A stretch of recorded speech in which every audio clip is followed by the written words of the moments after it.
Have you ever pondered over the question, why was India partitioned in 1947? This event, the Partition of India, is steeped in history.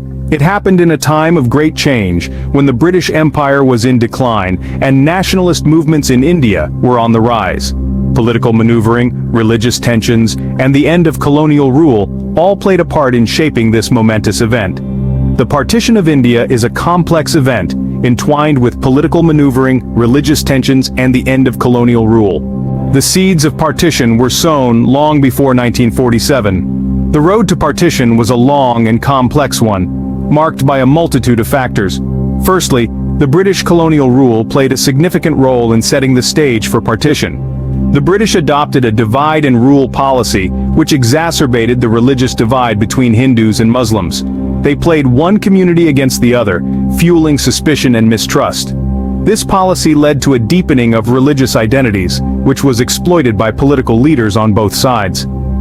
The religious divide between Hindus and Muslims was another key factor. The two communities had lived side by side for centuries, but the seeds of discord were sown by the British and watered by communal leaders. This divide was not just theological, but also social and economic, and it led to increasing demands for separate political representation. The demand for Pakistan by the All India Muslim League was a critical turning point. The two-nation theory, proposed by the League, suggested that Hindus and Muslims were two distinct nations and could not coexist within a single state.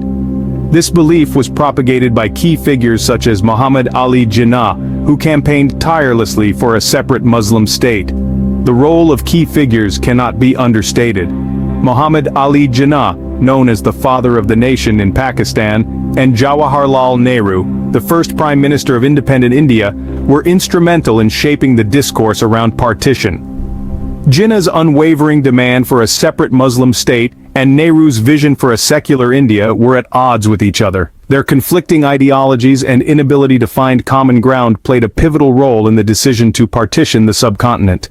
And so, the stage was set. A combination of British colonial policies, a deep-seated religious divide, the demand for a separate Muslim state, and the role of key figures led to an irreversible decision. The stage was set for a partition that would change the subcontinent forever. The dawn of independence for India and Pakistan was marked by unprecedented violence and displacement. As the boundaries were drawn, millions found themselves on the wrong side, thrust into a life of uncertainty. The mass migrations that ensued were fraught with danger, as communal violence erupted, tearing apart communities that had coexisted for centuries. The loss of life was staggering, with estimates ranging into the millions. Homes and properties were abandoned, with families forced to leave behind their ancestral lands. The scale of the human cost of partition was truly devastating, a brutal reality that was felt by every corner of society. In the aftermath, the newly independent nations of India and Pakistan faced immense challenges.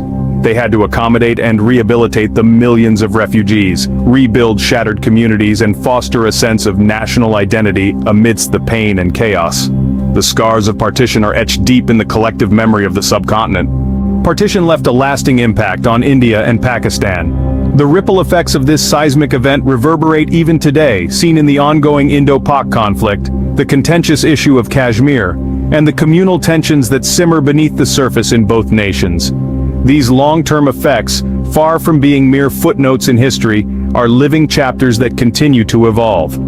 The Partition of India, a monumental event in world history, continues to shape the destiny of South Asia.